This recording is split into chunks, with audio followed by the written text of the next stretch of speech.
Bienvenidos al podcast de migración. Soy la abogada Julia y hoy vamos a hablar de un tema profundamente humano que toca a muchas familias de nuestra comunidad. Ahora, ¿cómo hablar con los niños sobre inmigración? ¿Qué les decimos cuando preguntan por qué no tenemos papeles? ¿Cómo les explicamos el miedo a una posible separación? ¿Cómo podemos proteger su salud emocional, su salud mental, cuando ni siquiera nosotros sabemos qué pasará mañana? Ahora, para hablar de eso, de todo eso, nos acompaña la doctora Mónica Oganes, psicóloga escolar y neuropsicóloga con años de experiencia trabajando con niños y familias inmigrantes. Su enfoque combina la ciencia, la empatía, las herramientas prácticas para ayudarnos a cuidar los más valiosos que tenemos, nuestros hijos. Este episodio está dedicado a todas las mamás, papás, abuelos y cuidadores de que quieren guiar a sus niños con amor, con claridad y con la fortaleza que nace de saber que aunque no tengamos papeles, sí tenemos derechos. Entonces, aún sin papeles, tienen derechos. Sí podemos criar con dignidad. Prepárate, toma nota y comparte este episodio con quien lo necesite, porque este mensaje puede transformar no solo una conversación difícil, sino la vida emocional de toda una familia. Ahora, bienvenida, Mónica. Un placer. Podemos llamar Mónica. Por supuesto. Ay, qué bueno. ¿Cómo hablar con los niños sobre migración? Mónica, muchas familias no saben cómo hacer eso, cómo hablar con los niños, no saben cómo enfrentar una conversación así difícil. Bueno, es muy cierto. Y primeramente, muchas gracias por tenerme aquí, por este tema tan importante. Yo pienso que lo primero que tenemos que pensar en el ámbito de la inmigración es que los inmigrantes son una población más resiliente que yo he visto. Realmente ellos tienen una historia magnífica que traen la parte de su pasado, de su cultura, lo que traen de sus tierras, el grupo familiar, esas actividades culturales. Entonces hay que definitivamente reconocer que nosotros como comunidad inmigrante tenemos esa resiliencia, ese poder de salir adelante. Hoy en día hay muchas preocupaciones de los problemas que están enfrentando la comunidad inmigrante debido a ciertos niveles de persecución que van más allá de lo que es aceptable. Entonces, muchas familias, como dices tú, están demasiado preocupadas porque no solamente son conscientes del peligro que están pasando, la posibilidad de que alguien sea detenido, pero también qué hacer con los niños que están presentes pasando todos estos problemas, no solamente en casa porque los padres están nerviosos, están preocupados y pueden transmitir ese problema, pero también en la comunidad que se enfrentan a muchos problemas y están siendo tal vez víctimas o están viendo las noticias. Entonces, definitivamente pausar y pensar de dónde provenimos y celebrar esa diversidad cultural y ese aporte que nosotros traemos a la comunidad en este país, Estados Unidos.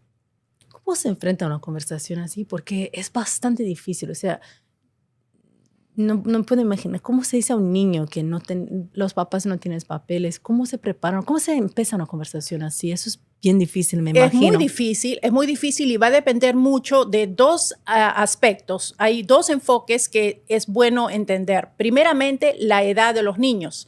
Hay diferentes edades, los niños más pequeños, por ejemplo, desde que empiezan a hablar y pueden comunicarse hasta una edad de 7 años, digamos, los más pequeños. Ellos no entienden los diferentes, tal vez las palabras que utilizamos, los conceptos de legalidades, hablar con abogados y ese tipo de cosas. Entonces, lo que ellos necesitan a ese nivel es sentirse seguros. Siempre transmitirles que no pase lo que pase, ellos tienen esa seguridad, porque en esa edad del desarrollo, ellos tienen que sentirse seguros. Sí, está pasando todas estas cosas. Nosotros hemos venido a este país, estamos tramitando papeles, pero no te preocupes, tú estás bien, te estamos protegiendo. Entonces, para esa edad, ese es el mensaje. Cuando yo soy, ya como esa edad intermedia, tal vez de los 8, 9 años, como hasta la adolescencia, la preadolescencia, tal vez 13 años, ellos pueden entender un poquito más, permitirles que expresen sus emociones y no minimizar que ellos también se sienten con miedo, con ansiedad. Siempre decirles, sí, yo también me preocupo como tú y estamos tomando medidas necesarias para poder arreglar nuestros papeles en este país. Muy general, sin explicar mucho, digamos, que están trabajando con abogados o que están haciendo cosas. Cuando ya son adolescentes, a partir de los 14, 15 años y más grandes, ahí sí, ellos lo que necesitan, si más bien los más pequeños necesitan seguridad, los mayores necesitan conocimiento para sentirse seguros. Entonces, a esa edad es muy importante que ellos participen de más conversaciones a un nivel donde se le pueda decir, estamos trabajando con muchas personas que nos ayudan. Tenemos el abogado, tenemos miembros en la comunidad, tenemos personas que están ahí con nosotros y estos son los planes que estamos haciendo para arreglar nuestros papeles, para salir adelante en ese proceso. Entonces, más pequeños, seguridad, que lo tienen que tener todos, pero mientras más grandes son, conocimiento, porque el no conocer, el no saber causa ansiedad para esas edades. Eso es bien importante. Entonces, lo que estoy entendiendo es niños de niños a 7 años, hablar de manera clara, pero dar más tranquilidad. Niños de 7 años como adolescencia, ya dar un poquito más información, porque creo que es importante esa parte, como dijiste tú, y niños adolescentes ya más grandes, de 13, 14 años, necesitan saber. Y los niños de edades intermedias, a partir de esa edad, mucho permitirles expresar las emociones, porque es importante que validemos que se sienten preocupados y ansiosos, normalicemos y digamos, bueno, yo como papá, mamá, sí, también me preocupo, pero estamos tomando las medidas necesarias. Entonces, siempre hablar con esperanza, porque no tener papeles es una situación muy difícil, pero debe haber una esperanza, tiene que haber una luz al final del túnel, porque si nosotros lo vemos todo negro como seres humanos, como adultos, ¿verdad? Que no tendríamos una esperanza y no se ve una salida. Sí hay salidas, porque si vemos la historia, no todos se van a quedar en el punto, o sea, todos nos movemos en la historia. Entonces, hay que enfocarnos en darles a ellos, transmitir esa esperanza que a veces nosotros como adultos lo vemos difícil, pero tenemos que pensar que ellos escuchan, observan. Entonces, debido a eso, es importantísimo que los padres también nos enfoquemos en nuestra propia salud mental, en nuestro propio comportamiento, cómo enfrentamos los problemas, porque ellos están observando y escuchando. Y eso es bien importante, porque por los papás muchas veces, yo creo que de un lado entiendo muy bien porque se sienten muy estresados, tienen mucha ansiedad de su propia cuenta, mucho miedo. Y me imagino cuánto puede ser difícil para un papá hablar con un niño, porque ellos tampoco saben qué está pasando. Yo veo, por ejemplo, muchas personas, escucho muchas personas que no saben cómo enfrentar eso con los niños. Aunque tratan de hacer lo mejor, es bastante difícil, porque ya tienes miedo, no sabe, tienes incertidumbre.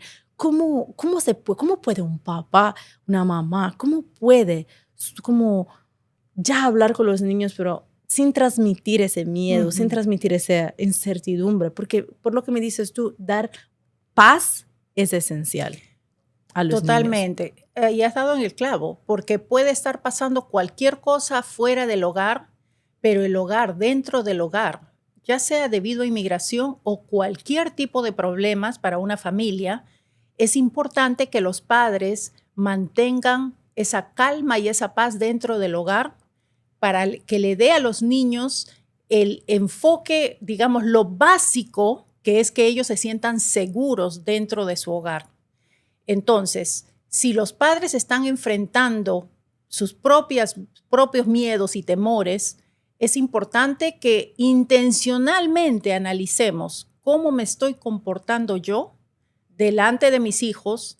Estoy teniendo las noticias todo el día con problemas de inmigración o historias de redadas o problemas que no son apropiadas para los niveles de mi hijo, para los niños, o tal vez son apropiadas, pero me siento yo a conversar con ellos, no permitir que se metan ellos a su cuarto y estén aislados solos, porque para todo dentro de la psicología y la salud mental, el aislamiento es muy malo y en este caso también. Entonces, si están expuestos a todo esto, los padres tienen problemas y preocupaciones, lo principal, si ellos están expuestos y los padres tienen preocupaciones, lo principal es conversar con ellos, entender dónde están emocionalmente y establecer conversaciones con ellos. ¿Cómo hacerlo? Eso es importante. Exacto. ¿Cómo hacerlo? Porque no es fácil. Lo primero, checarse uno mismo, ¿no? Uno mismo, cómo uno va a proyectar lo que uno siente. Entonces empieza todo del padre, ¿no? Vamos a tomar calma y vamos a conversar porque le voy a hacer un bien a mi hijo si es que yo le converso con calma, tranquilo y dándoles esperanza. Según su edad, darle la información necesaria. Mientras más pequeños, más básico. Estamos haciendo lo necesario. Vamos a tomar estas medidas. Por ejemplo, para la escuela, todos los padres, si es que ellos tienen una posibilidad de que alguien les toque la puerta o que los niños estén en el colegio y ellos no vayan a recogerlos, hacer un plan ya y establecer en las escuelas que alguien, un familiar, un amigo cercano, los pueda recoger a los niños, establecer ese plan y transmitirles calmadamente. Esto es lo que sucede para cualquier tipo de cosas, no específico para inmigración, sino muy generalizado. Para cualquier tipo de cosas, si algo me pasa a mí, me caigo, no puedo ir, tengo que ir a la clínica, cualquier problema y no puedo llegar, hijito, hijita, esta persona, tu tío, el vecino te va a venir a recoger. Este es el plan. Entonces ellos se van a sentir con un nivel de seguridad. Porque yo conversé con un niñito que me dijo, ¿qué pasa si a mi papá se lo llevan y quién me recoge del colegio? Entonces ellos están en este momento enfrentando cuestionamientos que antes no se exponían a los niños, ¿verdad? Entonces se ha aumentado el nivel de preocupación de ellos. Entonces, calmadamente y con un plan, conversar con ellos según su nivel de edad, darle seguridad y luego incrementar la información y los más grandes, incluirlos en el plan. ¿Qué crees tú que puede pasar? Tal vez si tienen 2, 3 tíos, ¿a dónde te gustaría ir? ¿Qué es lo qué te parece a ti? Y ellos pueden dar su participación, sentirse parte de la familia, parte de la integración. Cuando hagan eso, siempre celebrando su propia cultura, su propia identidad y todo lo bueno que traen como familia a la sociedad, porque los niños están enfrentando demasiado bullying, demasiado, les llaman nombres debido al enfoque contra los inmigrantes. Y si en casa celebramos nosotros nuestra cultura, nuestro lenguaje, la riqueza que traemos con nuestra identidad de nuestros propios países, las canciones, preparamos la receta de la abuela, todo eso hace que tengamos como un impermeable dentro de la casa para que los niños tengan menos impacto. Lo van a tener, sí, porque es imposible estar en una burbuja hoy en día. Pero lo que tenemos que hacer es minimizar dentro del hogar que todo lo que está pasando en la sociedad impacte a nuestros hijos a un nivel que les traiga rezagos y traumas y problemas en el futuro. Wow. Eso es muy importante, Mónica. Tengo muchísimas preguntas, porque dijiste cosas que sí, que son la clave en realidad. Hablaste de, no sé dónde pensar en realidad por todo lo que dijiste, porque es así poderoso. Ahora, yo veo que muchas veces es difícil, porque ahora están haciendo redadas de inmigración en todo lugar, incluido en la escuela. Y entonces por eso yo como abogada de inmigración siempre digo a los padres que tener un plan es esencial. Y ahora tú me dices que para la salud mental y emocional de los hijos es importante sí tener un plan y es importante compartir ese plan, hablar de ese plan con los hijos. Entonces, eso creo que es una de las claves de las cosas que hay que hacer. Pero también dices algo importante, incluirlo en las decisiones, porque creo que forzar una decisión en un hijo, no hablar, no comunicar, eso crea más trauma, ¿no? Correcto. Más ansiedad. Totalmente, porque nuevamente, mientras mayores son, más conocimiento necesitan y se van a sentir mejor si son integrados en las decisiones. Hasta cierto nivel, obviamente, si ellos quieren estar con un familiar que no los puede recibir, claro, obviamente no, pero ya los padres pueden tal vez haber conversado y saber quién los podría recibir y darle esas opciones, ¿verdad? Porque si es que no lo quiera, digamos, el destino y un día los recoja otra persona, ese niño no se debe sentir ansioso porque no ve al padre, a la madre y se presenta una persona conocida o desconocida a recogerlo. Entonces, la preparación va a minimizar y saber, el conocimiento va a minimizar que el niño se sienta ansioso si es que sucede. Y esto en realidad es cierto, ya sea si yo tengo un pequeño accidente y me tengo que ir a emergencia porque me doblé el pie y no lo va a recoger yo a mi hijo cuando está acostumbrado a que lo recoja yo. Nosotros debemos tener un plan B, pero hoy en día es más importante para nuestra comunidad que esos planes se comuniquen porque nuevamente lo que estamos haciendo es minimizando la posibilidad de que todo este problema, digamos, político, social del momento afecte a nuestros hijos actualmente, pero a largo plazo. ¿Por qué? Porque el trauma es muy silencioso. Muy silencioso. Entonces, si nosotros exponemos a los niños, a los adultos, a algo muy traumático, eso les puede causar muchos problemas luego más adelante en la vida. En caso de los niños, hasta desarrollo cognitivo, desarrollo de aprendizaje, desarrollo social, emocional. Entonces, mitigar, minimizar y estar preparados, eso es lo que les da a ellos la tranquilidad, la calma dentro del hogar para que no estén tan afectados con lo que estamos pasando en este momento como comunidad. Me gustaría escuchar tu ángulo. ¿Qué opinas de esa situación? Porque hablaste de eso antes. Los niños en la escuela sufren mucho bullying, que son inmigrantes que llegaron al país de niños o que nacieron aquí, pero, por ejemplo, los papás son sin papeles, son indocumentados.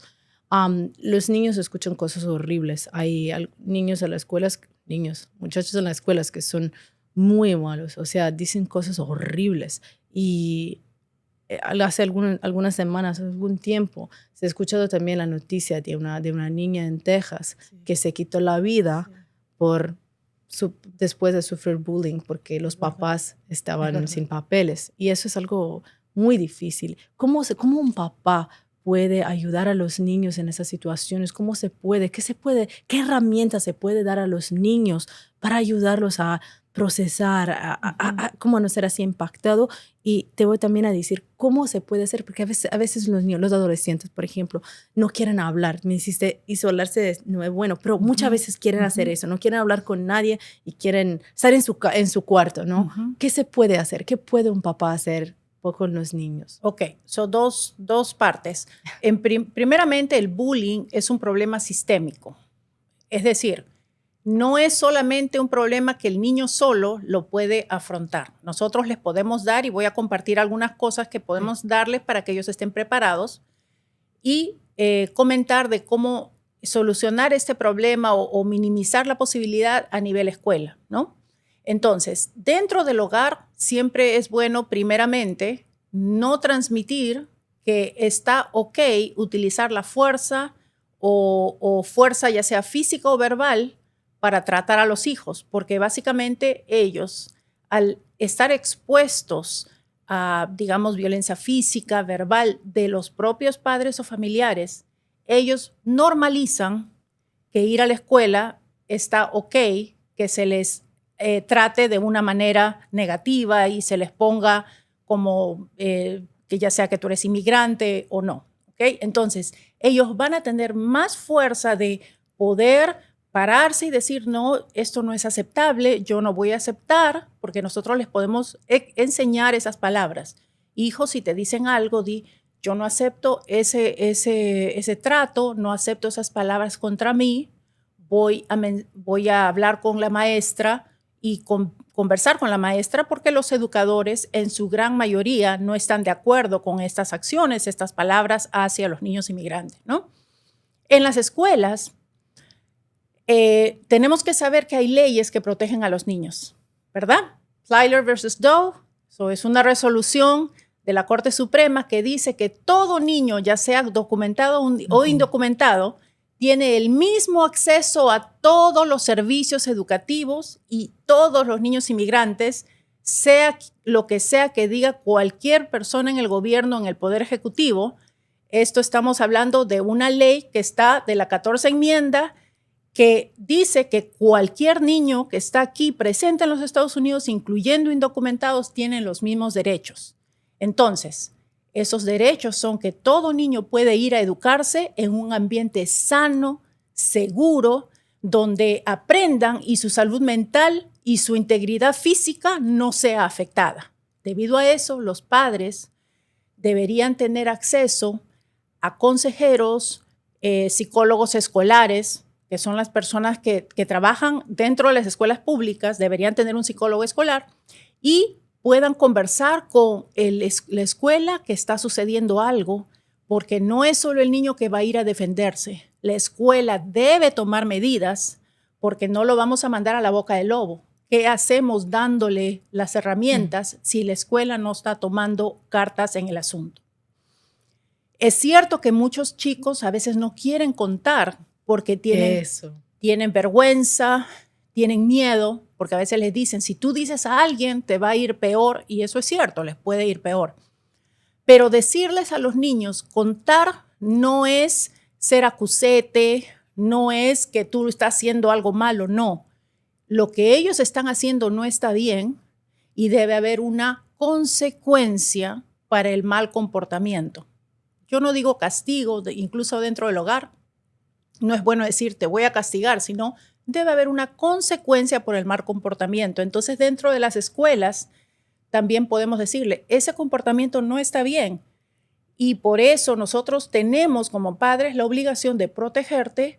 No vamos a ir a causar ningún problema, pero sí debe haber algún contacto dentro de las escuelas. Los del programa ISO, todas las escuelas tienen un contacto para trabajar con los inmigrantes, donde puedan ellos acceder y ellos puedan decir, mi hija, mi hijo ha sido víctima o tiene miedo porque ha observado que otros niños están siendo atacados verbalmente, espero que no físicamente, ¿okay? Y es una preocupación real, porque eso sí sucede, ¿verdad? El bullying sucede ya sea con inmigración o no, pero ahora se está utilizando el tema de inmigración para hacer bullying. Entonces, dentro del hogar nuevamente, nosotros como padres analizar cómo nosotros llevamos la disciplina, ¿ok? Porque usar la violencia, la fuerza no es buena porque les estamos enseñando que eso está bien.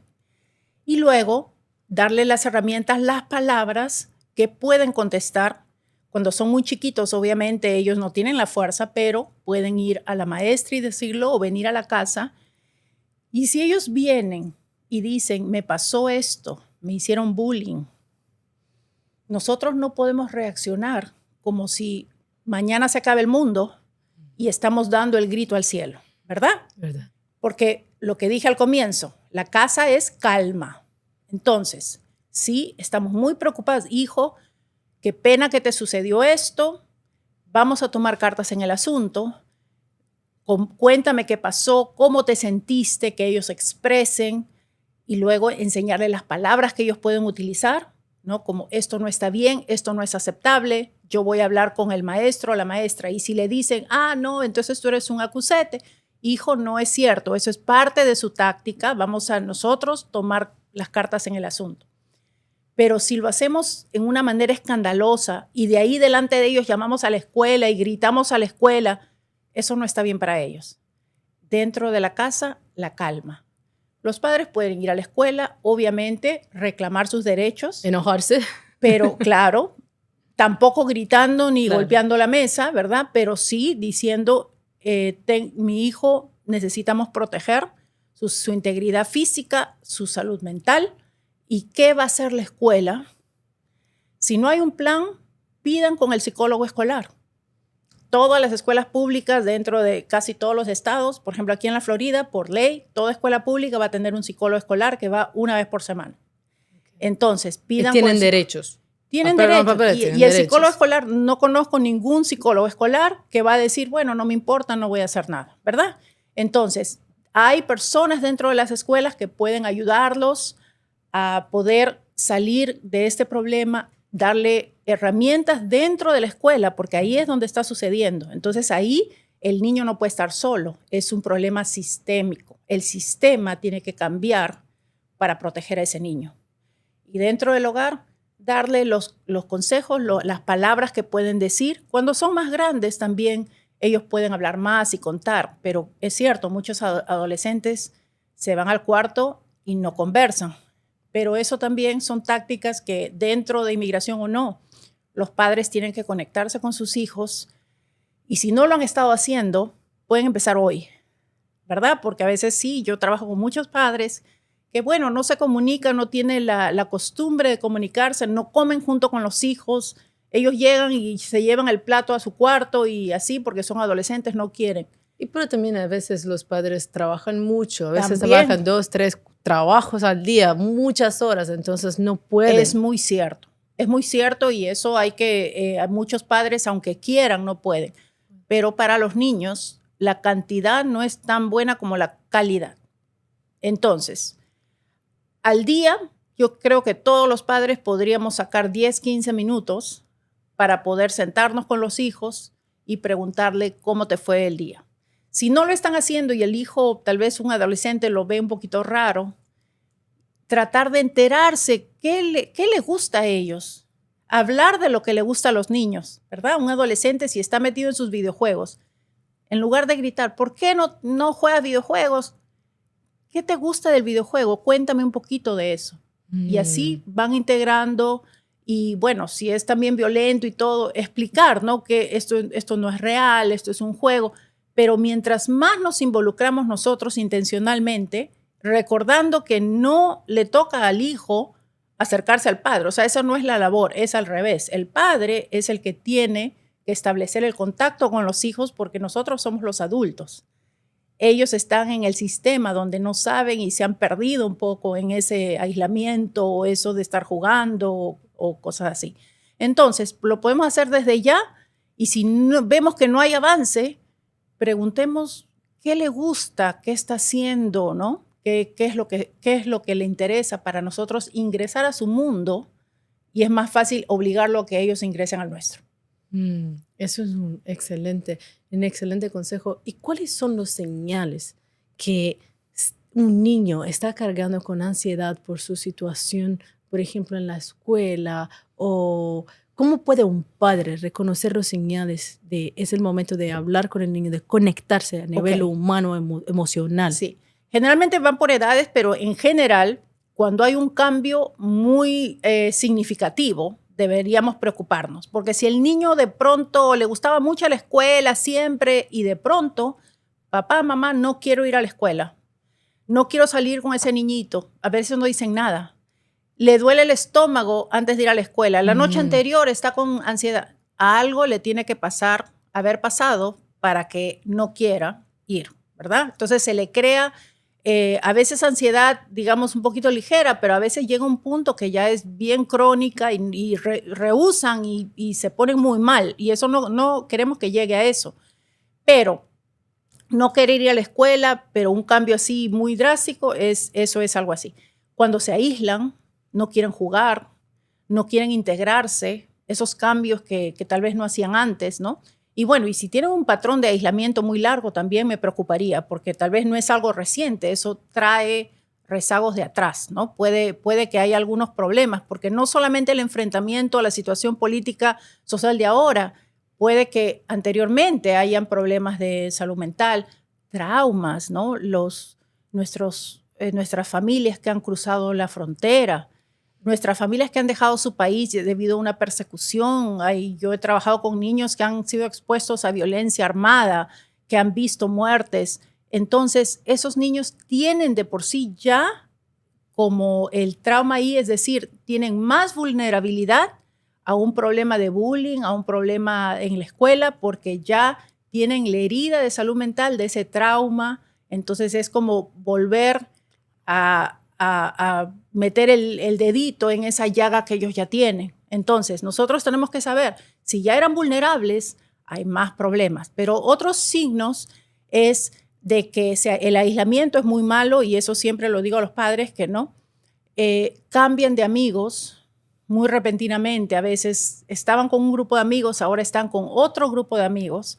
Y a veces en esos grupos no es que sean malos amigos, pero hay que ver qué tipo de amigos se están rodeando, porque la influencia de las amistades es muy importante. Es como si tenemos un cubo de manzanas y ponemos una manzanita mala, va a afectar las otras manzanas. Y yo no quiero decir que los niños son malos, pero hay niños que sí se involucran en comportamientos que no son adecuados. Pero cuando de pronto cambian y están de pronto con otro grupo y ya no quieren con sus amigos actuales, me preocuparía.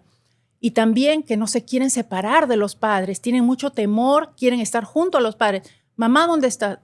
Yo tengo niños que los siguen a los padres dentro de la casa, o sea, ya no es ni siquiera cuando se van.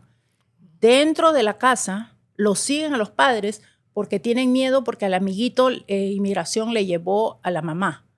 Entonces, dentro del hogar, el niño persigue, o sea, quiere jugar a donde esté la mamá. Si está en la cocina, ahí en la cocina. Si la mamá está bañándose, quiere estar ahí.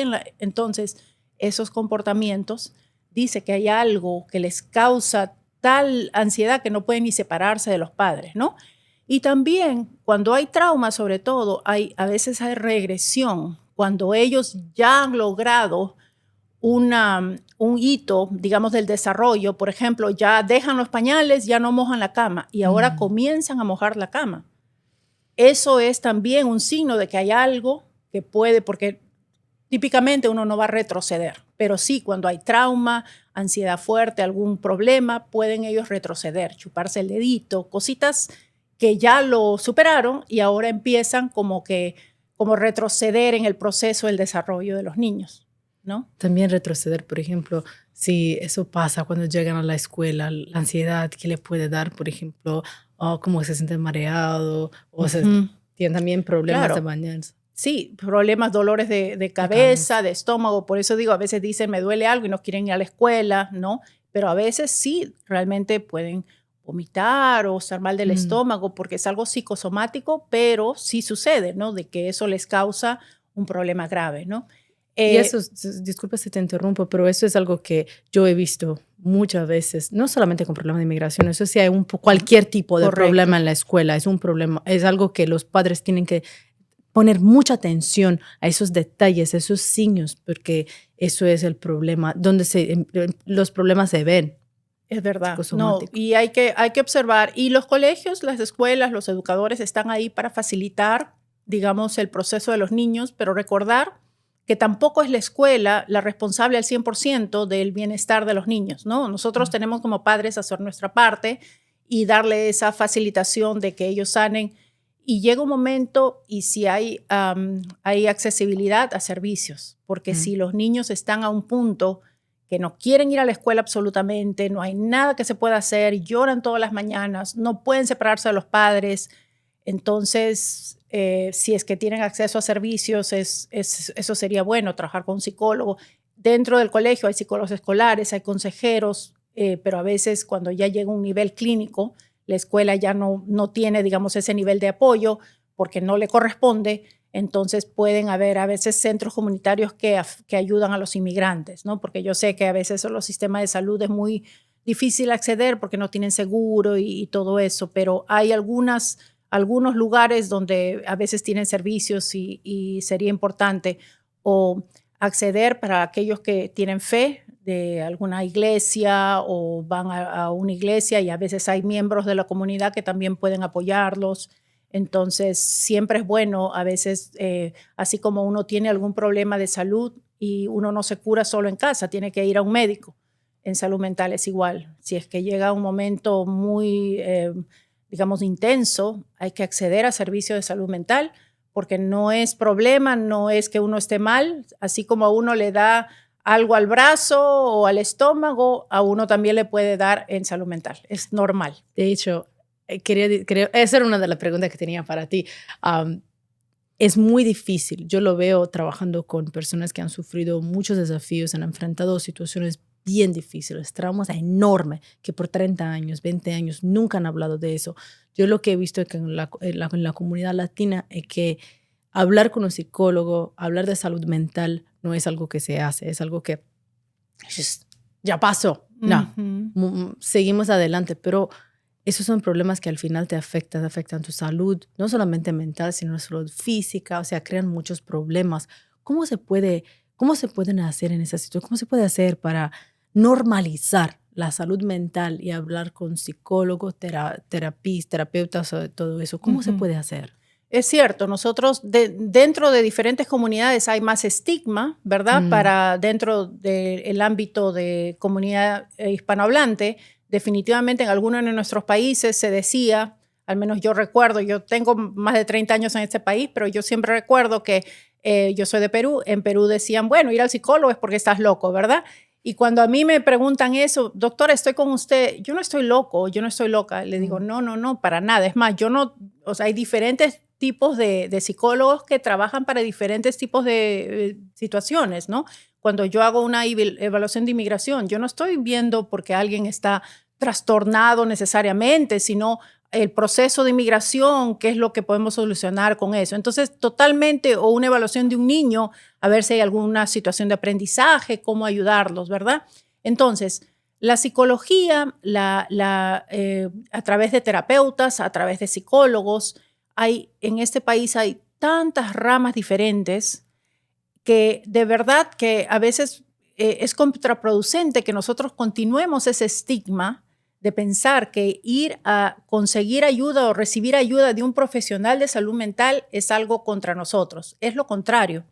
Porque así como dije, si un niño tiene asma, tenemos que llevarlo al doctor que lo cure, que le dé su medicamento para prevenir los ataques de asma, ¿verdad?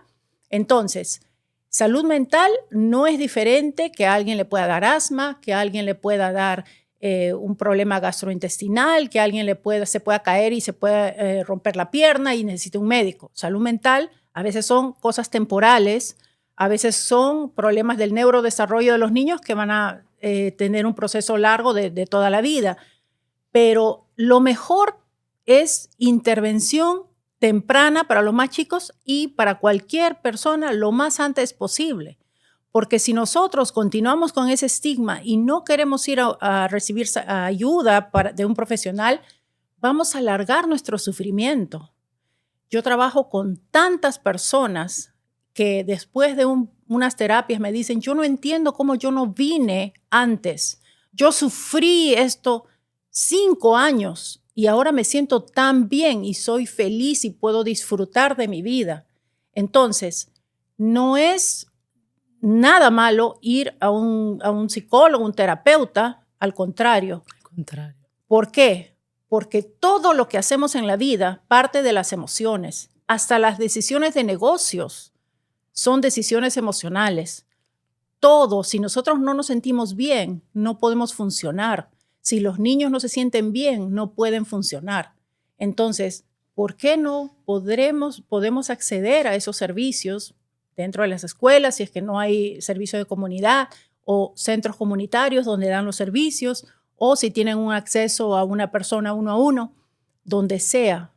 Pero estar bien emocionalmente nos trae mucho cambio en nuestra vida, porque si uno así tenga unos problemas grandes, que esto sí es problema grande lo que estamos viendo en inmigración, pero si tenemos solidez emocional y podemos manejar esto, vamos a poder enfrentarlo con más fuerza y más resiliencia, asegurándonos que no afecte a nuestros hijos todo lo que estamos pasando, sea cual sea el desenlace, porque hay mucha incertidumbre y nadie puede garantizar nada. Así es. Pero lo que tenemos que pensar es que el recurso que más tenemos y que sí podemos proteger y sí tenemos control, ya sea desde este país, desde nuestro país o desde donde estemos, es nuestra familia. Y sí podemos nosotros guiar a nuestros hijos y tomar control de nuestra familia de una manera que dejemos un legado donde ellos sean los miembros más, que producen más y que dan más a la sociedad, a su propia familia, a la comunidad, y que crezcan como individuos plenos, que puedan acceder a trabajar, acceder a mejorar, acceder a ser inventores y todo lo que ha demostrado la comunidad latina, la comunidad hispana dentro de este país, porque si vemos las estadísticas, ¿verdad? Tenemos muchas más personas dentro de nuestra comunidad latina que abren negocios, que trabajan, que progresan, y de verdad las estadísticas nos dicen eso. Entonces nosotros como padres protejamos a los hijos y démosle ese, digamos, la base para que ellos progresen. Por supuesto. Y creo que algo importante decir que muchas veces los papás se traen un trauma generacional. Es un trauma familiar que tienen. Y lo que todos tenemos que tener en mente y recordarnos es que tú puedes ser el último, lo que ya quita, que termina este trauma. Y eso va a ser un logro muy grande por tus hijos, porque tus hijos no tienen que seguir con ese trauma generacional. Tú eres lo que puede hacer el cambio total y dar una vida diferente, permitir una vida diferente a tus hijos, ¿no? Es muy cierto lo que dice. Las estadísticas nos dicen que todas las comunidades cargamos ese trauma generacional, ya sea por esclavitud, por ser minoría, y todos los estigmas y por cualquier cosa. Cualquier cosa, exacto, pero lo traemos. Pero tenemos que intencionalmente enfocarnos, y eso va con la conversación de salud mental, porque intencionalmente tenemos que enfocarnos en que nosotros sí podemos cambiar y sí podemos intencionalmente decidir, ¿verdad? Yeah. Ok, me siento mal, ya sea con ayuda externa o internamente. ¿Qué hago diariamente como padre? ¿Qué hago diariamente? Todas las mañanas me despierto, voy a agradecer. Tengo a mis hijos, tengo a mi familia, tengo la vida, tengo el sol, ¿verdad? Es una cosa positiva, empezar positivamente. Y sí, pasé estos problemas, pero esto no va a definir quién soy. Y a la mayoría de gente le digo, tengo a veces personas que vienen, ya sea los padres que vienen con los hijos, y los padres ya piensan que todo lo que vivieron, eso los define. Le digo, señora, usted tiene 30 años. Las personas viven ahora hasta los 80, 90. Es 100 decir, años. Sí, 100 años, ¿verdad? O sea, le falta por lo menos unos 50, 60 años como mínimo para vivir. Imagínese ¿Cómo lo quiere vivir? Todo lo que podría lograr con sus hijos esos 50 años. Si dejamos atrás la idea de que esos problemas del pasado nos definen. Sí nos afectan, somos seres humanos, pero podemos intencionalmente sanarnos, no necesariamente solos, por eso digo con profesionales o con ayuda espiritual o como podamos hacerlo. Pero la idea es convertirnos en personas que aportemos y que tengamos una familia linda, que haya una felicidad dentro del hogar. Porque es posible. Tener felicidad en tu familia, en tu hogar. Es posible, aunque tuviste una vida muy difícil. Es posible cambiar y permitir a sus hijos de tener una vida diferente, con más normalidad, ¿no? Es verdad, muy cierto. Es absolutamente posible y requiere intencionalidad, y se puede empezar el día de hoy. Si uno siente, bueno, ya perdí a mi hijo porque ya no conversa conmigo. No es cierto. Hoy podemos empezar a cambiar cosas. Un pasito a la vez, ¿no? Un pasito al día. Total. Hablar un poquito, ¿cómo hiciste tú? No, hablar para hacer preguntas. ¿Qué te gusta hacer? ¿Qué te gusta de eso juego? Muchas cositas. Muchas cosas. Así es posible. Pues me dijiste antes de algo importante. Dice, los hijos a veces se ven que siguen los papás, las mamás cuando se bañan, cuando comen, todo el momento. Se habla de separación. Ahora, desafortunadamente, vemos que se está hablando otra vez de separación familiar.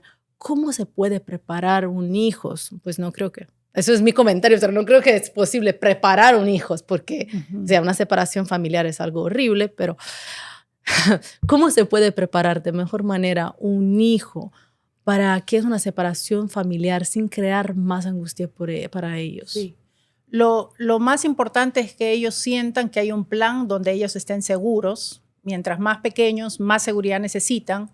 Y que ese plan incluya cómo van a estar conectados los padres. O sea, es decir, a donde esté, siempre va a haber esa conexión con los padres y que hay un plan que no, yo puedo estar viajando de vacaciones en otro país, pero me voy a comunicar contigo siempre, no te voy a dejar. En este caso, porque no queremos decirle, si a mí me deportan, esto es, no necesariamente. Si yo estoy fuera, no estoy aquí, yo voy a estar siempre comunicándome contigo. Y también saber de que si sucede, esperemos que no, pero digamos, hablando de las personas que sí ya los han removido y los han mandado a sus países, absolutamente mantener el contacto con los hijos, ¿verdad?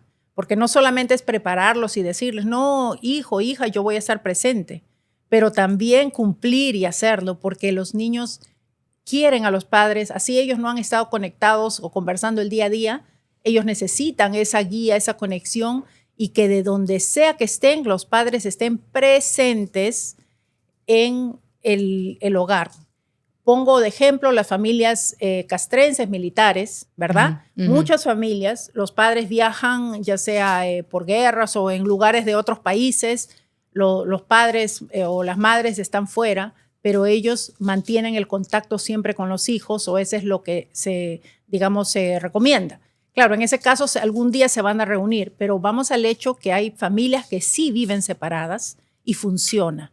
Pero ¿cómo va a funcionar? Que el contacto sea continuo. Entonces, si los tienes presente, contacto ya continuo desde ahora y siempre comunicándoles que si yo me tengo que regresar hasta que decidamos qué vamos a hacer, si yo me tengo que regresar a mi país, yo siempre voy a estar contactado contigo, preguntándole cómo te va en la escuela, entonces ellos que sientan que no es que pierden al padre o a la madre, porque igual la tecnología nos permite ahora, aunque sea en video, estar contactado, ¿no?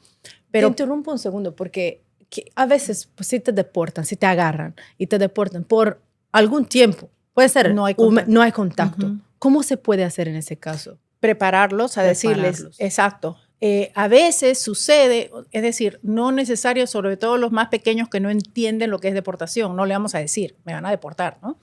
Pero a veces hay momentos cuando los padres tienen que ir a algún lugar, entonces cuando es así, yo me voy a tratar de enterar siempre cómo tú estás, pero yo eventualmente te voy a llamar, es decir, yo estoy presente en tu vida, yo me voy a enterar.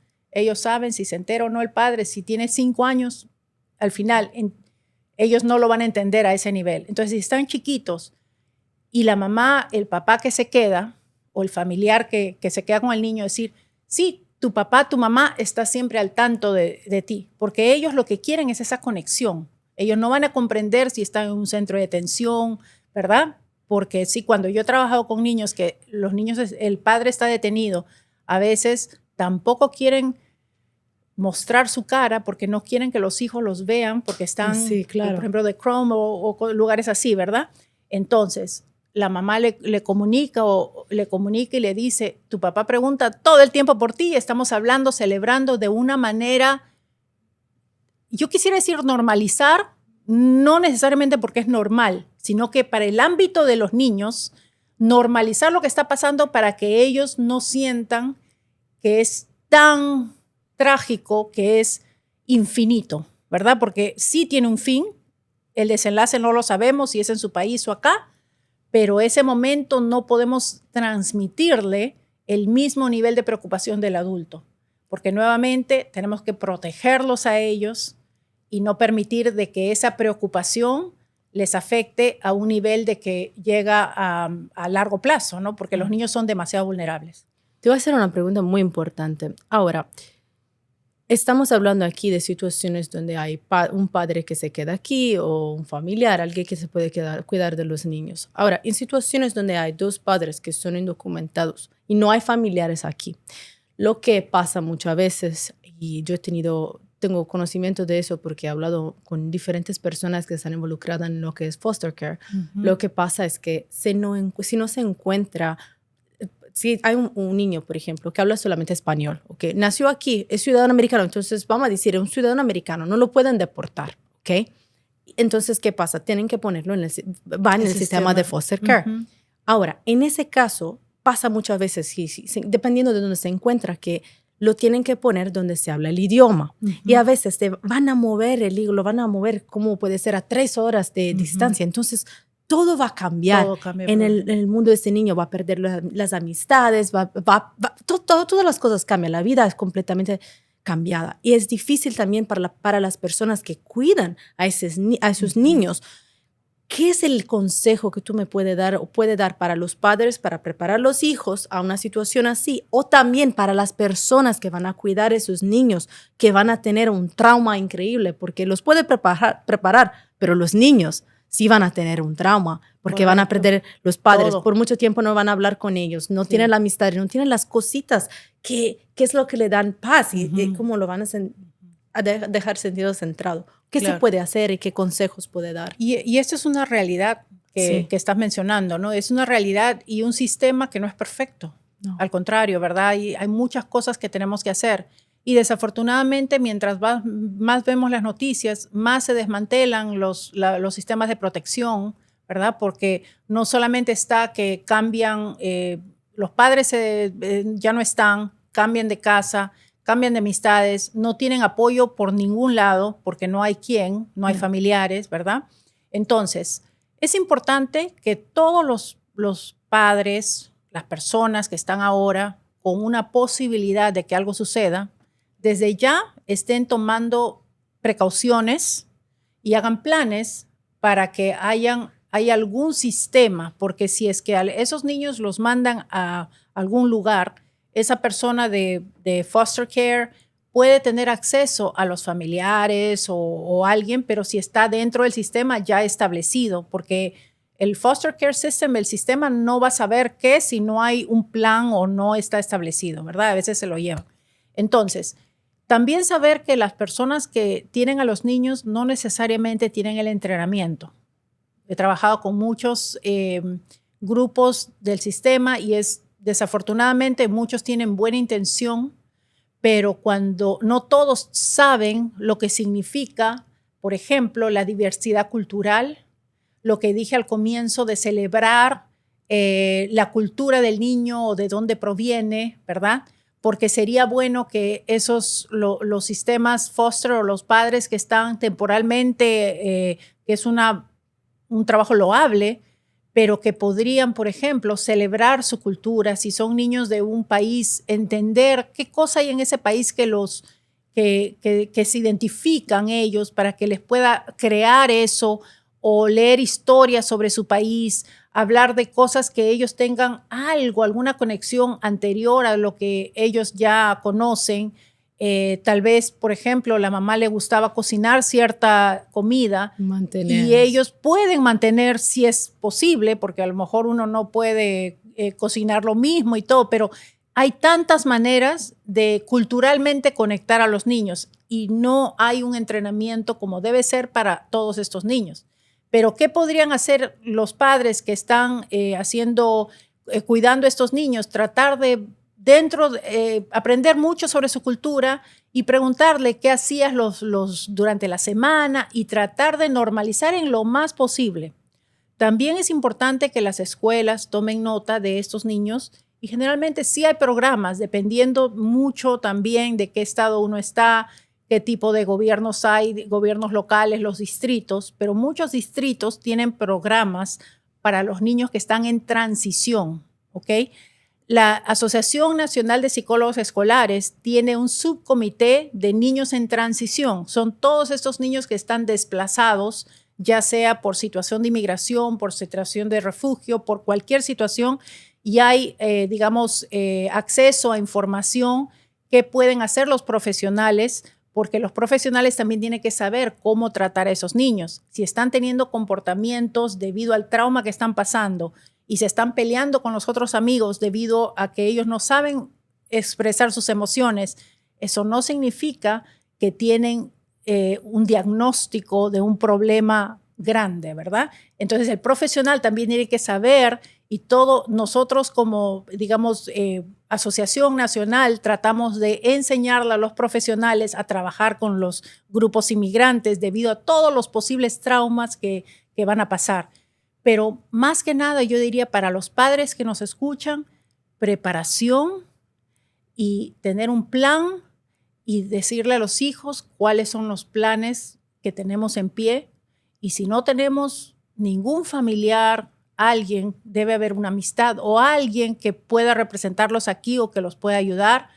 Pueden tener acceso, tú que eres abogada, digamos, dentro del contexto de la ley, para que tengan un poder o algo, guardianship. Sí. Entonces, deberían desde ya estar preparándose porque preparación es lo mejor para poder minimizar el impacto de un posible suceso. Esperamos que no suceda para la familia, pero desafortunadamente estamos viendo que es una realidad. Preparación, conocimiento para que ellos comunicación. Y comunicar el plan, porque eso es, ¿no? Yo diría que las claves de todos, después de todo lo que aprendí gracias a lo